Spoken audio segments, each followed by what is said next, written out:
Hi guys, sorry to interrupt your viewing, but please subscribe to the channel and like this video.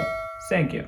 It wasn't exactly my idea of an ideal Saturday afternoon, standing here in this stuffy old funeral home surrounded by relatives I could barely stand, all pretending to mourn Grandma Pearl like they hadn't spent most of her final years ignoring her completely.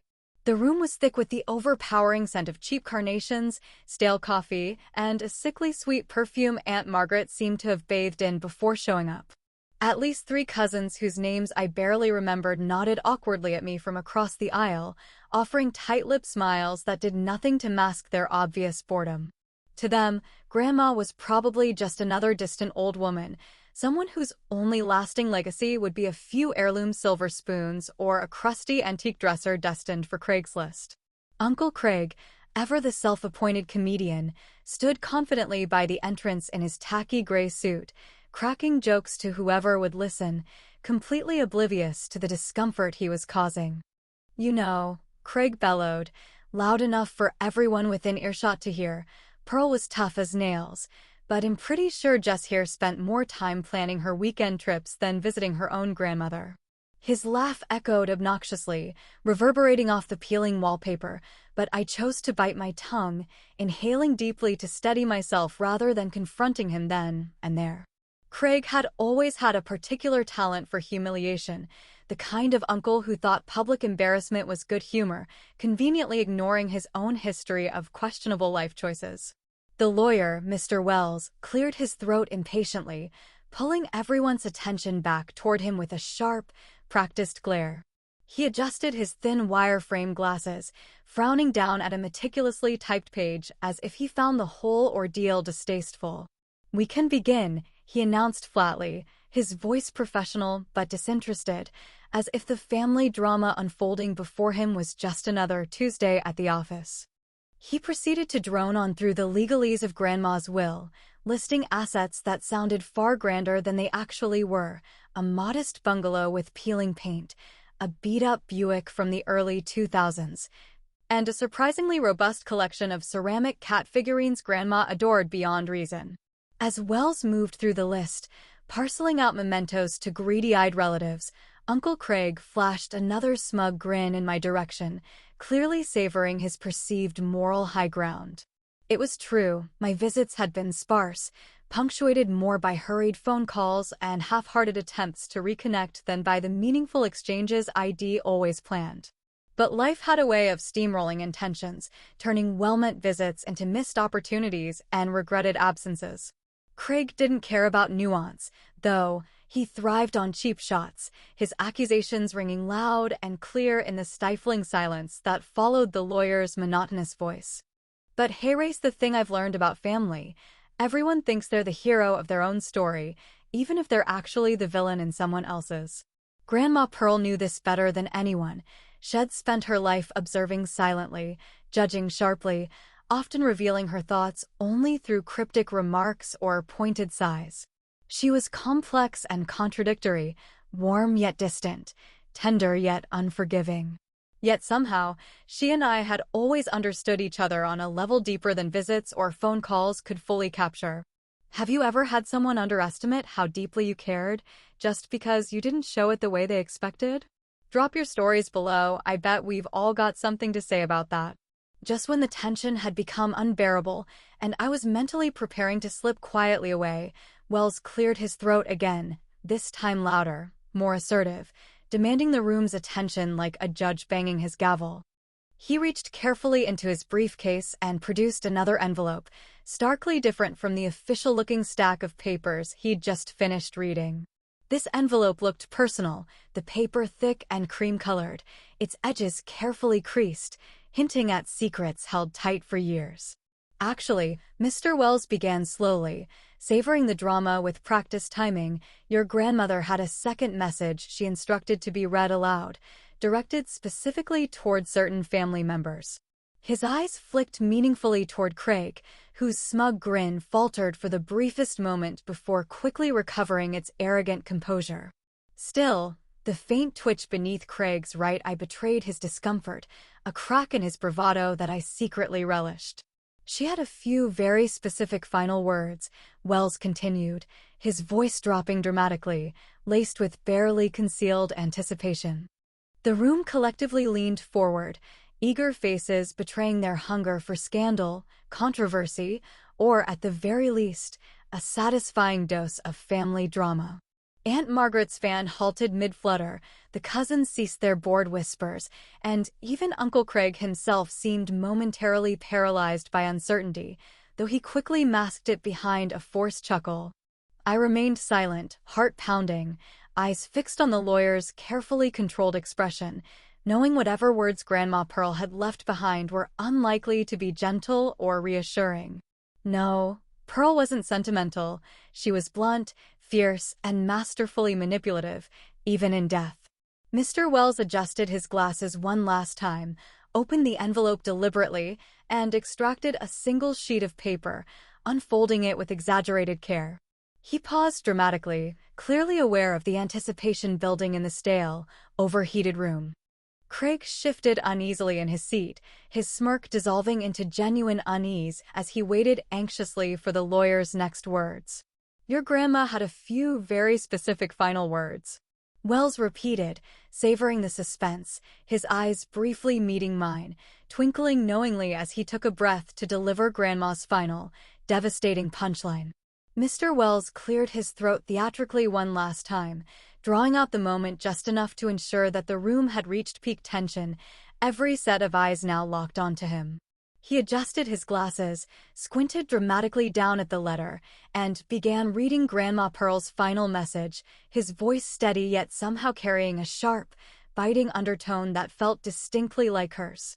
Craig, he started, his voice dripping with dry sarcasm that instantly made me picture Grandma herself, lounging in her favorite armchair with her ever-present cup of black coffee and her signature smirk. I've watched you bluster around this family like a rooster, puffed up with your own self-importance, but we both know you've never actually laid an egg yourself. A quiet ripple of uncomfortable laughter ran through the room, punctuated by Craig's forced chuckle, attempting to hide his obvious embarrassment. I struggled not to smile, biting the inside of my cheek to keep my composure as Wells continued.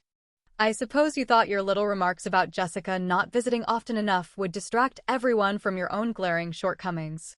Nice try, but we both know distraction only works if people aren't already fully aware of your many inadequacies.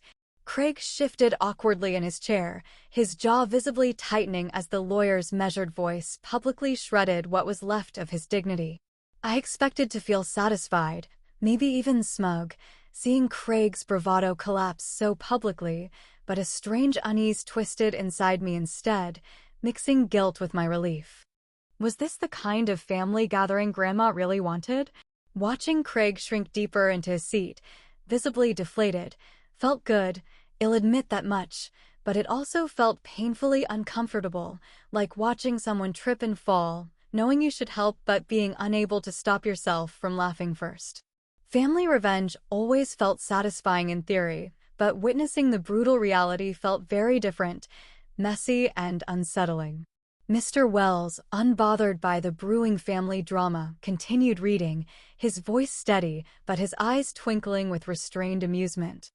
I think it's time we talked about some inconvenient truths, Craig, Grandma had written, her words cutting sharply even from beyond the grave. You've made it your life's work to convince this family that you're the successful one, the generous uncle who bails people out of trouble, but the truth is quite the opposite. For years, you've quietly drained my finances, always pleading temporary setbacks, investments gone sour, a business about to turn around at any moment, but we both knew your promises were as empty as your bank account. A stunned silence hung thickly over the gathered family as this revelation settled like heavy dust, everyone suddenly afraid to breathe. Aunt Margaret glanced nervously at Craig, her fan fluttering rapidly to cover the flush of embarrassment creeping onto her cheeks, while my distant cousins openly gaped, their eyes widening as if this new gossip would sustain them for months. Craig himself had gone pale, his usual smugness evaporating as quickly as morning mist, replaced by a look of genuine panic mixed with disbelief. Yet Grandma wasn't finished, and her words continued to flow mercilessly from the lawyer's lips, dismantling Craig's carefully constructed facade. All those generous loans you made to your brothers, your nieces, and nephews, every cent of it came directly from me, Craig. And every penny you took from me came at the cost of trust, dignity, and family unity. Her words landed like punches, direct hits aimed at Craig's ego and carefully maintained reputation, stripping him of the persona he'd so meticulously built over decades. My emotions were a tangled mess, somewhere between bitter satisfaction at watching Craig get what he deserved and deep discomfort at seeing someone's darkest secrets exposed so publicly, even if that someone had tormented me for years. Family wasn't supposed to be this ugly, but Grandma had clearly decided that the only way to confront years of deception was to rip off the bandage and let the wound breathe openly. Grandma's letter reached its conclusion with a cryptic line that turned every head in the room. Craig, there's much more you don't know, hidden away where you'd least expect. Everything you thought was yours never truly belonged to you. Mr. Wells paused dramatically after reading the final words, neatly folding the letter back into the envelope with a satisfied nod, seemingly proud of his impeccable delivery. Craig stared dumbly, slack-jawed and visibly shaken, the weight of Grandma's words pressing heavily on him, leaving him looking far smaller and weaker than I'd ever imagined possible. As whispers rose around me, curiosity, shock, scandal, I felt a strange pang of sympathy. Craig might be a selfish manipulator, but watching someone unravel completely felt unsettlingly raw, even if it was exactly what he deserved. Yet, beneath my discomfort lingered an intense curiosity. Grandma Pearl had hinted at deeper secrets, something hidden from Craig and, presumably, the rest of the family. What else had she concealed, and more importantly, why? As the room erupted into hushed speculation and pointed stares, I knew that whatever Grandma's final act of revenge entailed, she'd chosen me to see it through, whether I wanted to or not. After enduring the spectacle that was Grandma Pearl's dramatic final letter, Hannah discreetly tugged my arm, her eyes glinting with mischief, pulling me from the stuffy funeral home into the chill of the fading afternoon sunlight. She leaned in conspiratorially, whispering that Grandma had told her weeks ago about a mysterious old trunk tucked away beneath the floorboards of the attic, and now seemed like the perfect moment for a little adventure. The idea intrigued me, mostly because I desperately needed a distraction from Uncle Craig's sullen face, Aunt Margaret's exaggerated gasps, and the swirling unease that lingered long after the lawyer had closed his briefcase. We quickly excused ourselves, unnoticed by the relatives still busily gossiping over Craig's humiliation, and hurriedly made our way to Grandma's small bungalow, where dust danced lazily in the pale light filtering through aged curtains. Climbing into the attic felt like stepping back in time, the air thick with decades of memories, mothballs, and mustiness, yet beneath it all lingered a comforting familiarity that made me ache slightly. Hannah, ever resourceful and fearless, produced a crowbar from beneath her oversized coat, prompting a raised eyebrow from me and a casual shrug from her. Clearly, she'd come prepared for mischief, as always. Minutes later, laughing breathlessly and covered in dust, we finally wrestled loose the heavy plank to reveal an old, battered trunk, its worn brass latch rusted, but still stubbornly protective of whatever lay hidden inside. Hannah winked at me dramatically, theatrically whispering something about Grandma secretly being a pirate queen or international spy, and together we pried open the reluctant trunk, its hinges creaking loudly in protest. Inside, meticulously arranged and preserved with surprising care, lay a lifetime's worth of letters, faded photographs, yellowed documents, and neatly bound bundles of paper tied carefully with blue ribbon, as if Grandma had always intended someone to find them. We spent the next hour digging through this treasure trove of secrets, alternating between shock and laughter, incredulity and amusement, as each revelation painted Uncle Craig's past behavior in a progressively more damning and often hilariously absurd light. Among the photos, we discovered a particularly embarrassing picture of Craig from the 80s, sporting a tragically misguided mullet, a neon jumpsuit, and a smug grin that only intensified our giggles. Hannah gleefully threatened to frame it as a Christmas gift, claiming revenge for every condescending lecture Craig had ever inflicted upon us, and I momentarily forgot my unease as we dissolved into helpless laughter. Yet beyond the humor, darker truths emerged from Grandma's careful archive, sobering both of us as we sifted through detailed accounts of Craig's years-long manipulations, including deceitful loans, forged signatures, and deliberately sabotaged family investments that left Grandma quietly footing the bill. My stomach churned uncomfortably as I read these documents, recognizing Craig's handwriting in painfully obvious attempts to swindle Grandma out of her modest savings. It felt satisfying, vindicating even, to have this concrete proof of his betrayal. Yet a quiet guilt tugged at my conscience, reminding me that revenge rarely came without cost.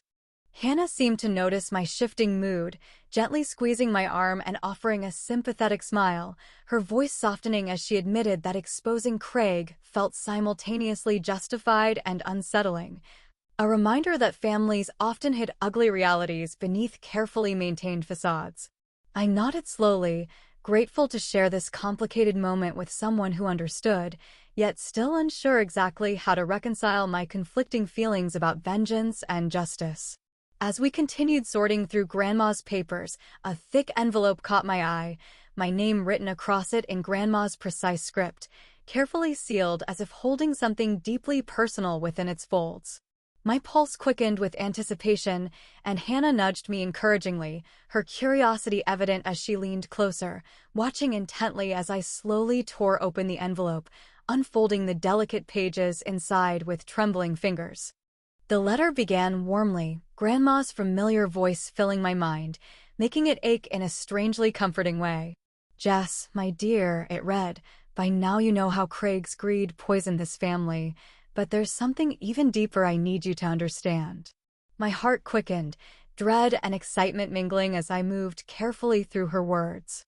"There's a reason I kept certain truths hidden for so long. Protecting you mattered more than revealing painful memories. But you're stronger now, ready to face what I must finally share." I glanced nervously at Hannah, whose eyes widened with concern, sensing my sudden apprehension as I continued reading silently, each word heavier than the last. Grandma's letter detailed vague yet deeply unsettling references to my late father, hinting at past secrets so profound they'd been deliberately hidden from me all my life, suggesting truths far more troubling than Craig's selfish deeds. My breath caught sharply as I reached the final line, written with unmistakable urgency and sorrowful tenderness. "Jess, your father's past wasn't what they told you it was." My hands shook slightly, unable to fully process what this might mean, my mind spinning with unanswered questions and half-formed memories. Hannah placed a reassuring hand on my shoulder, anchoring me as the attic suddenly felt smaller, darker, and filled with uncertainties. Whatever Grandma had tried to protect me from, I now stood at the precipice, ready, or perhaps unwillingly forced, to confront it. I spent the next few days quietly digesting Grandma Pearl's cryptic letter, unable to shake off the nagging feeling that she had deliberately left out crucial details about my father's mysterious past. Eventually, curiosity got the better of me, and I found myself driving down to Elmwood, the tiny town my dad had grown up in, nestled between sprawling cornfields and eccentric neighbors who considered gossip a local currency. My intention was simple: piece together enough scraps of his story to figure out exactly what Grandma had tried so hard to hide, but nothing ever goes according to plan. Especially not in towns where people still vividly remembered incidents from 40 years ago as if they'd happened last Tuesday. My first stop was the cozy but cluttered diner on Main Street, where Mrs. Delaney, the owner, immediately cornered me and insisted I sample her famous blueberry pie while she filled me in on all the old scandals she claimed no decent person should ever talk about, but thank heavens, in no decent person. She laughed boisterously at her own joke, her enormous glasses sliding dangerously close to the tip of her nose, before launching enthusiastically into tales of my father's youthful misadventures, including the infamous incident where he had apparently borrowed Uncle Craig's car without permission and crashed it spectacularly into the mayor's prized rose garden. As colorful as Mrs. Delaney's stories were, Each one seemed to highlight a troubling theme that I'd never considered before. Dad was always the lovable rebel, generous to a fault, but also recklessly impulsive. And somehow Uncle Craig always emerged as the righteous victim. But beneath these humorous recollections, I sensed a deeper narrative forming, one tinged with bitterness and unspoken resentment, confirming my suspicion that Craig had actively shaped my father's image in town, carefully manipulating events to cast himself as the responsible, morally upright brother. Next, I found myself listening to Mr. Jenkins, the elderly barber whose shop had remained virtually unchanged since Eisenhower was in office, proudly recounting the day he'd accidentally shaved half my father's head after Craig had paid him $5 to give him a trim he wouldn't soon forget. Despite myself, I burst out laughing at the image of my dad walking around town with his patchy hairdo, but my amusement quickly faded as Jenkins casually added that Craig often pulled such tricks, disguising cruelty as harmless pranks. Every eccentric local I spoke to echoed similar sentiments, painting a picture far darker than their laughter implied. Beneath Craig's outward charm lurked a calculating jealousy, resentment-driven sabotage cleverly disguised as brotherly rivalry. Gradually, it became clear why Grandma had sheltered me from this truth.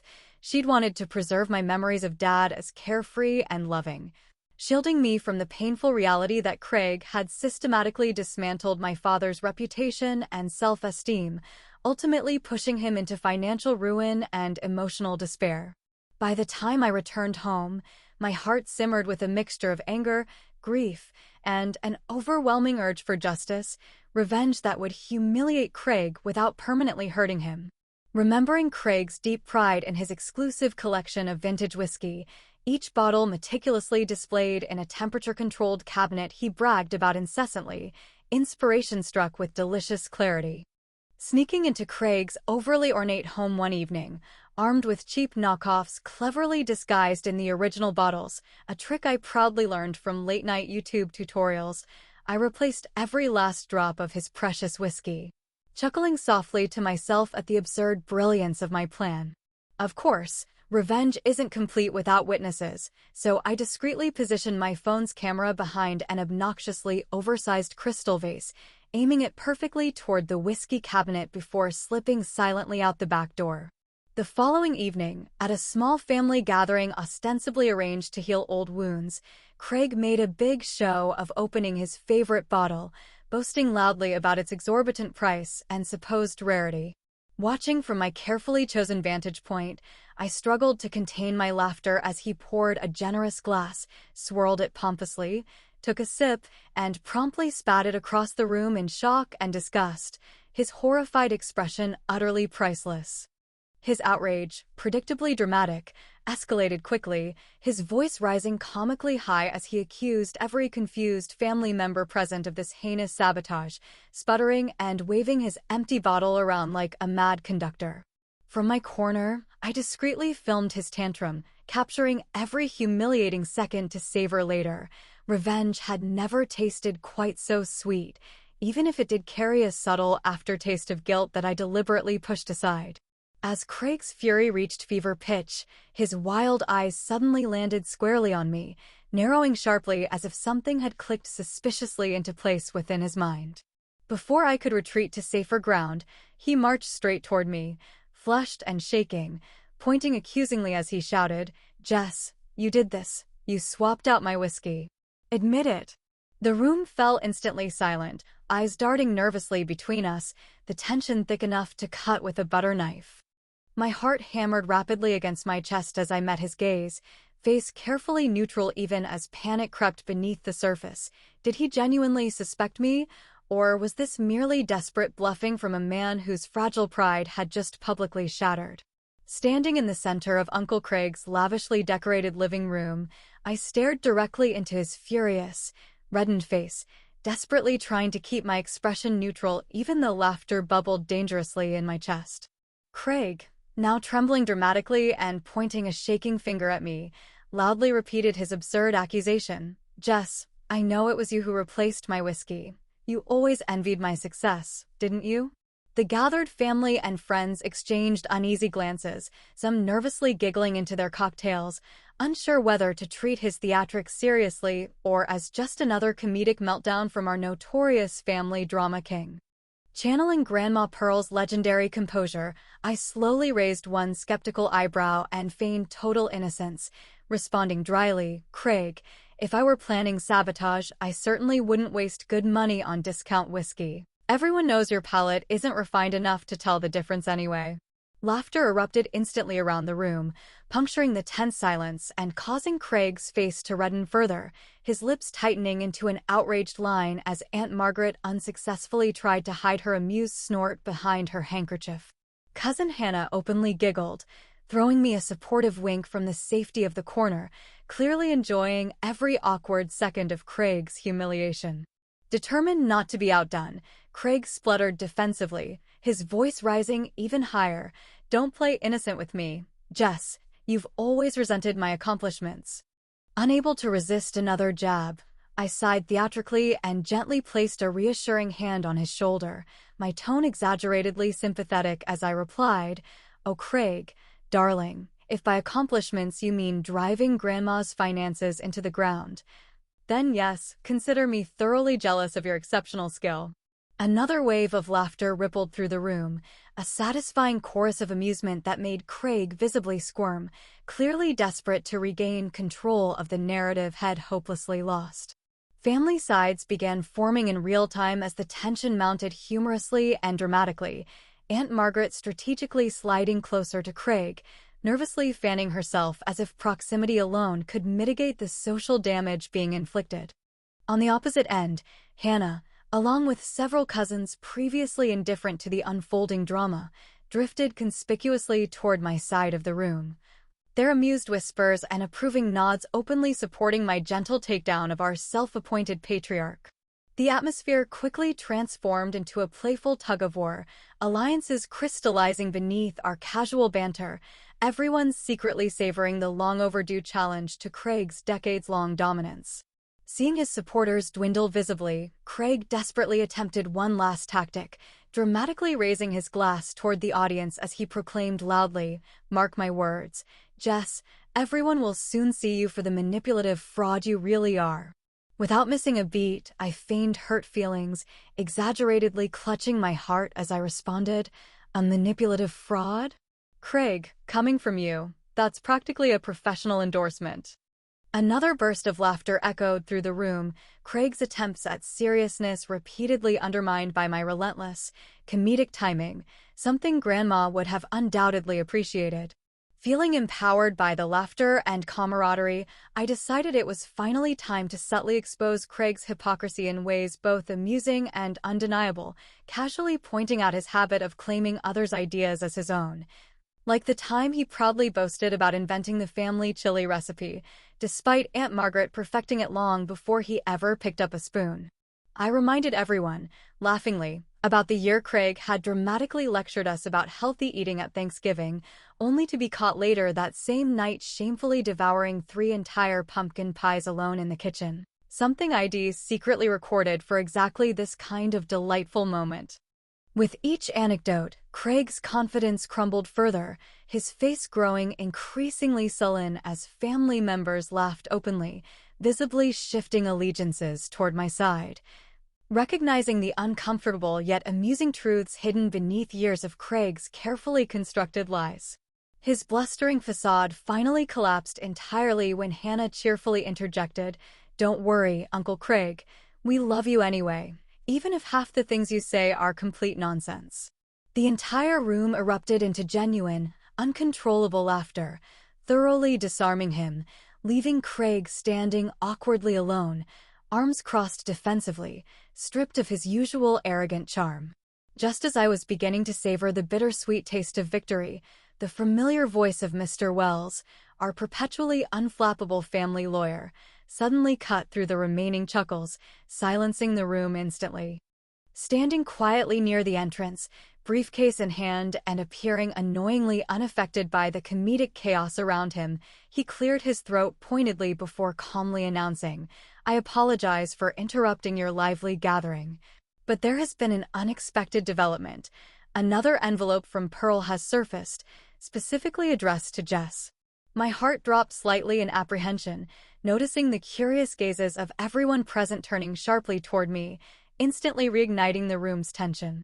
Craig's eyes widened with suspicion and anger, his smugness briefly returning as he clearly anticipated my discomfort, savoring the possibility of the spotlight shifting uncomfortably back to me. The lawyer's announcement hung dramatically in the silence, an unsettling reminder that Grandma's plans, even from beyond the grave, were far from complete. Her cryptic messages once again promising revelations that would inevitably disrupt our carefully balanced illusions of family harmony. With the lawyer's surprising announcement echoing in my ears, I found myself alone later that evening in Grandma Pearl's quiet, dimly lit study. The heavy silence around me broken only by the rustling of paper as I carefully opened the mysterious envelope addressed directly to me. My fingers trembled slightly, betraying the nerves I'd skillfully hidden earlier in front of Craig and the others, now replaced by a strange mixture of anticipation and anxiety, a feeling Grandma had effortlessly provoked even from beyond the grave. Taking a deep breath, I unfolded the neatly written letter, my heart immediately warming at the familiar loops and precise strokes of Grandma's handwriting. Each carefully formed word instantly evoking memories of long afternoons spent listening to her acerbic observations about life, family, and the endless absurdities of the world around us. Jess, her message began warmly, almost tenderly, in a tone I rarely heard her openly express during her lifetime. I know you probably think I kept you at arm's length out of indifference, or worse, because I didn't understand you. But the truth is quite the opposite. I saw more clearly than anyone how Craig's greed poisoned everything he touched, infecting even the strongest among us, and I refused to let his bitterness consume you, too. Keeping you distant was my strange way of protecting you from becoming tangled in the endless manipulations and power plays that have defined this family for far too long. A lump formed unexpectedly in my throat as I continued reading, Grandma's vulnerability now laid bare, showing a side of her shed rarely permitted anyone to glimpse. Her words were sharp yet humorous, filled with familiar sarcasm that softened the deep sincerity beneath, making me laugh quietly through tears of recognition. Don't mistake this for sentimentality, my dear Jess, she wrote dryly, her voice crystal clear in my mind. We both know I lack the patience for hallmark-worthy declarations of affection. Consider this an overdue apology, cleverly disguised as wisdom. After all, emotional openness should always be tempered with appropriate amounts of cynicism, if only to maintain dignity. Chuckling softly to myself at Grandma's characteristic bluntness, I absorbed her heartfelt explanation, finally understanding the careful distance she'd deliberately maintained between us, not from a lack of love, but precisely because of how deeply she had cared. It was oddly comforting to realize that behind her prickly facade, Grandma had always quietly protected me, shielding me from family dynamics I hadn't fully recognized until now. She had seen Craig's capacity for emotional sabotage long before anyone else, quietly deciding that if she couldn't prevent him from harming others, she could at least spare me from becoming his target. Armed with this newfound clarity, I returned to the crowded family gathering the next morning, carrying Grandma's words confidently in my heart, ready to deliver her final act of carefully orchestrated justice. As family members sat expectantly around the large dining table, Craig eyed me warily from his position at the far end, clearly uncomfortable yet defiant, still clinging stubbornly to his dwindling dignity. I calmly met his gaze, feeling Grandma's quiet strength guiding my words, as I revealed Craig's final deception, a desperate, failed attempt to secretly alter Grandma's estate to his advantage. Forged signatures and cleverly doctored documents now exposed through Grandma's meticulous record-keeping.